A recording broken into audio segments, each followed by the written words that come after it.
Hey guys, how's it going? Hopefully you guys are staying warm. A little chilly here in Michigan. Matt DeWitt with MWD Adventures. We got a really cool video for you today. Deek and Loni, we met them at the Hiker Trailer event in 2021, fall.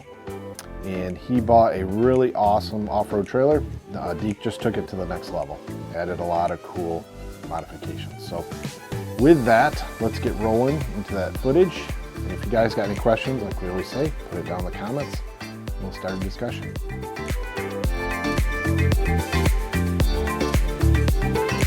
All right, I have Deek here with me tonight. This is the Extreme Off-Road. Okay. And it is a 2000, but we took delivery in January of 2021. Okay. And what's the size? It's a 5x9. Okay. Again, Extreme Off-Road. We chose not to get the refrigerator box, and I installed because I didn't know really what I wanted. Sure. So I installed the toolbox, and that's the larger toolbox, and left just enough room so I could put some roto packs on the side. I put a DC to DC charger in so I can charge the battery from my Jeep. We'll take a look at the inside, although it might be a little on the dark. But we have a max fan, so we can turn that on. And a couple of things I added. I think a lot of people are doing that now, is putting the dimmers on the lights, and that's a pretty big deal, I think. It just helps. I mean, you know, the max fan is great, but the light is just way too bright. One thing I did, I don't think I showed you guys before, but I put some extruded aluminum rod inside. And that has I think that one's a 67 design bracket. And so what we do is, so we can hang that and we can move it wherever we want, and so we can just clamp my iPad in that, and then we can just sit there and watch the iPad. It's like the perfect distance, you know, hit the buttons and everything like that. So that's real nice, and then you can swing it up out of your way. So you don't hit your head on. Yeah, so you don't hit your head, even though I do all the time. It would have to be the shelf. The inside shelf. That secondary shelf. That secondary shelf. Yep. Yeah, that was definitely a winner. Yep. We like that too. Yeah. So that's at a Galley. I don't know if there's enough light to where you can see how I mounted the Propex. A couple of other things I did back here is I raised the shelf up a lot tighter. Or I guess the sliding shelf, or whatever you want to call that. Yep. So it's a lot tighter. It was down quite a ways, so there's a little bit of wasted space there. One of the other things I did when I was putting the Propex heater in, I also put a water pump in, and what I did is I cut one leg off of the shelf, or off of the drawer shelf assembly, so you can actually access that. Sure. And so there's a lot of access. I can get to my fuses, any issues I have with the Propex or the water or what have you. And it doesn't affect how the drawer works, because you still got that little lip. I put a Propex heater, I put the 2000 in, I put it in on the inside, and I've only got an 18-inch Galley, and I kind of squeezed it in long ways and had to make a little manifold for it, but it works fine. It's stuffed in there between the drawers and that little dead space. When we needed it, it's been nice. And even when we've got electric, I've got one of those little electric 1500 watt little heaters. I still prefer the Propex because it's just so quiet. Oh, it's pretty nice. Yep. And that's the newer digital controls for the Propex. Added those brake lights. They're actually running lights and brake lights, and it adds a lot of light. I just was a little nervous with what came on it. You know, a lot of highway driving. I was afraid somebody, some sleepy trucker will come and take out my trailer. Sure. The water. Watch your step. Oh, this, I don't know where we got this, but this is like, yeah, it's like the handiest little bag, and it's just, we use it for our garbage bag. Nice. And it hooks perfectly over top of the spare tire rack, and it's like perfect for a garbage bag and that. I actually bought a trasheroo. Yep. And I had the trasheroo on there, but it was inconvenient because you had to run around back. It's on the back side all the to get it from the back side, and I couldn't hook the trasheroo up here to be on this side where it worked very well. Yep. But this bag we just started using because we had it, bought the trasheroo, and we went back to that bag just because of the size and how it hooks over top of that. Yeah. And this is our water hookup. So this is a quick connect, and when we're traveling, that comes off, and I just have a brass cap for it.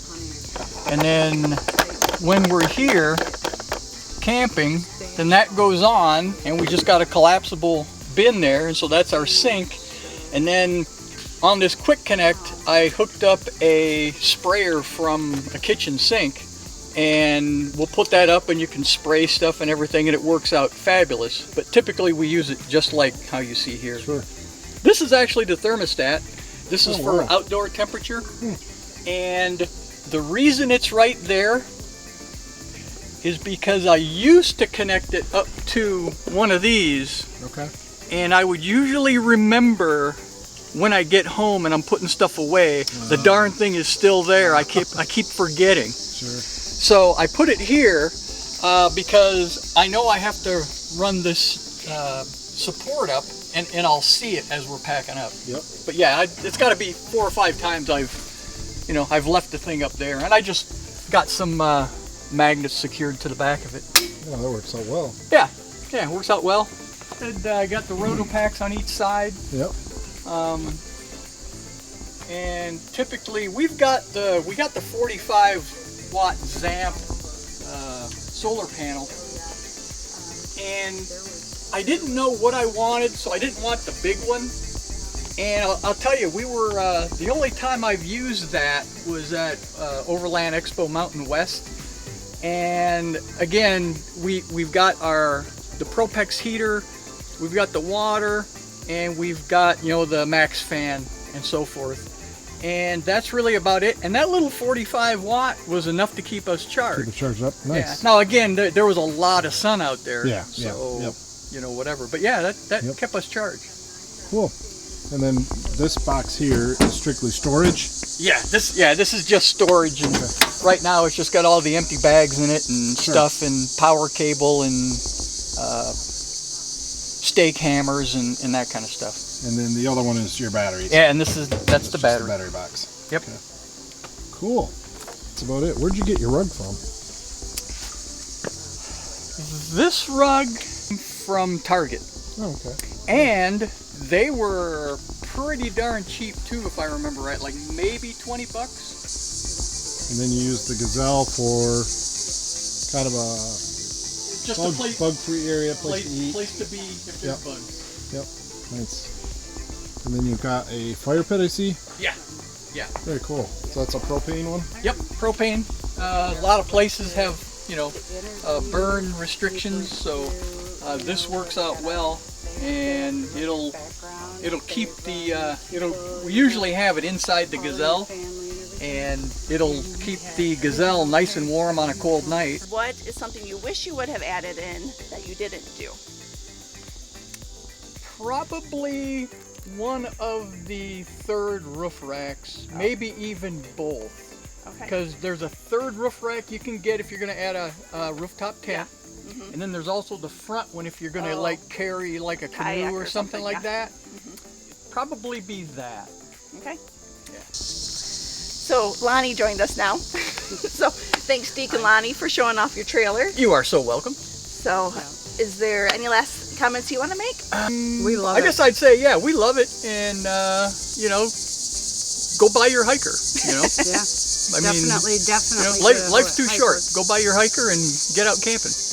All right. Well, thank you very much for sharing You are your welcome trailer. very much. Thank you. All right, what'd you guys think of that video? It's pretty sweet, huh? They did a really awesome job modifying that trailer. If you guys like these videos, let us know in the comments, and that helps us decide what content we come up with next.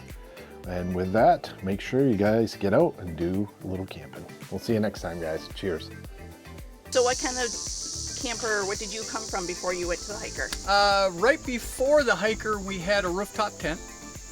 And we had, we saw the shortcomings with that. I think we were telling you guys earlier about, we were at Mesa Verde, and the rooftop tent is nice because it's very mobile, but it's not nice because if you have to go somewhere, now you have to pack everything up, you know, to go, you know, wherever you wanted to go for the day, hiking or wherever, doing trail rides. And then when you come back, now you have to set everything back up again. So that was a bit of a pain. So you know, we really liked the hiker. Before the hiker, we were doing tent camping, you know, mainly, you know, at like motorcycle events and that kind of stuff. So nothing crazy out in the woods.